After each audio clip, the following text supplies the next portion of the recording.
Hey everybody, we're back at B&T MacFarlane. My name is Jack. We have the BX23s behind us, and we're going to go over today why it's the best-selling subcompact tractor in Canada.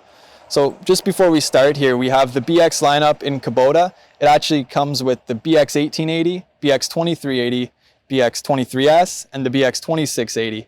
So the first number on each of those models is the horsepower of each model, so 18, 23, and 26. And what sets aside the BX23s is that the BX23s is the only tractor in the BX lineup that can have a backhoe. So it's the smallest TLB that Kubota actually sells, which allows it to be a kind of a unique spot in the market. We sell a pile of BX23s far more than any other tractor at this dealership. And that's just because it's so versatile. You get this small form factor in a tractor that's able to handle tons of attachments. The one behind us, it has a mower deck on it. But it's not limited to just that. You can put a front snowblower on it. You can also put some rear 3-point hitch attachments on it, like a box scraper, a blade, any kind of grading scraper like that. So it really does make it the Swiss Army knife of tractors. So let's jump into it. So when you look at this tractor, you wonder if it's right for you. So this tractor is actually geared towards first-time tractor buyers, far and large. It's because of the small form factor that allows it to be very manageable for a first-time tractor owner. Whether you've never operated a tractor before, or this is the first one you've had in a very long time, it might be right for you. So Kubota, they gear it towards somebody with about 2 to 5 acres of property that they're looking to maintain. And when you go up in size to the L series as well as the M series with the loader and the backhoe, the tractors become very, very big, and this could become intimidating for a first-time tractor buyer. With that being said, with a tractor this size, you're not limited by the capacities that you're looking to accomplish for your tasks. The front end loader, the number on it is actually the lift capacity in kilograms. So this one here is the LA340. So you're going to be lifting about 340 kilograms. The way Kubota measures it is actually right at the lift pins at the bottom there.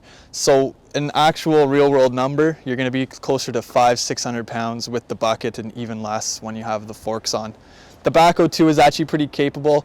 I've seen some customers dig out massive stumps as well as some large rocks with it. It just depends how much time you're looking to spend with it, and if you have one of these, you're probably going to want to spend quite a bit of time with it. As well, contractors, they love these, rental yards love these, because the more the city creeps out to the country, the smaller the backyards are getting, the smaller the fences are getting and the gates. So the bucket here, it's actually 48 inches wide, makes it perfect for getting into backyards and doing your interlock work, carrying sod in the bucket from point A to point B. So that's why contractors love these as well. So now we're a little bit closer to the tractor. Starting at the front, so these tractors, we equip them all with the skid steer style front quick attach. And this allows you to switch between implements on the front of the tractor. So you can put anything from pallet forks to a grapple. And you can also put a third function kit on these machines that allow you to run the front grapple. And if we move back just a little bit, you see the mid-mount mower decks. So these tractors, they actually have a rear PTO like a normal tractor. So that allows you to run a rotary cutter or any kind of rear snowblowers on the rear.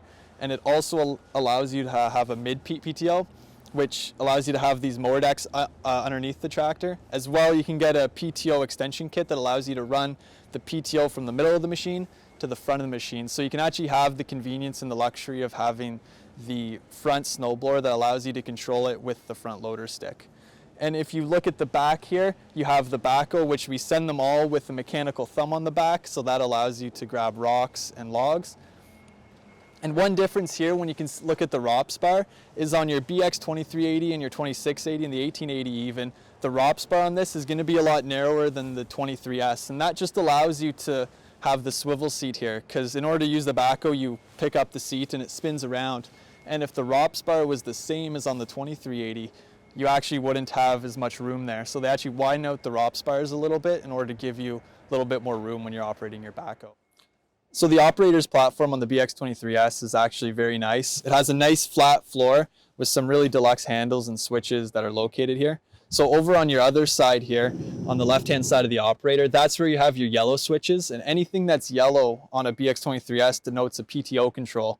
So over there you'll have the switch that switches the PTO from the middle to the rear, and you can also run middle and rear at the same time. And beside it is the PTO engage switch. So one quick note when you're actually operating the PTO is to engage the PTO at a very low RPM and then slowly bring it up to the 540 zone. So on your gauge cluster here, you're actually going to have a couple different meters here that'll show you what RPM range to be operating your loader and backhoe in, as well what RPM range to operate your PTO in. And over here you have your 3-point hitch controls, as well as your high-low range and your 4-wheel drive, as well as a loader control stick. So the loader stick and the 3-point hitch are denoted in gray, and that's anything hydraulic. As well, you have your orange levers. So one thing Kubota recommends is between 4-wheel drive and 2-wheel drive is to mainly run the tractor in 2-wheel drive. And that's because if you're running with a lot of weight on the front of the machine in 4-wheel drive, it is actually pretty hard on some of the seals and the bearings on the 4-wheel drive system. As well, you have your high-low range. So for the most part, you will be working in low range. From point A to point B, you can put it up into high range. And then another little thing about the BX23s, we probably get the most customer emails and phone calls the day after we deliver these, and it's just wondering where the owner's manual is. A quick little quirk is that the owner's manual is actually located in the back of the seat. Well, thank you guys for watching. I hope you guys learned a thing or two about the BX lineup as well as the BX23s. We hope to have a little bit of stock of some of the other BX models so that we can showcase those in future videos. And of course, if you guys need help with parts, service, or sales, give us a call at 613-225-0555.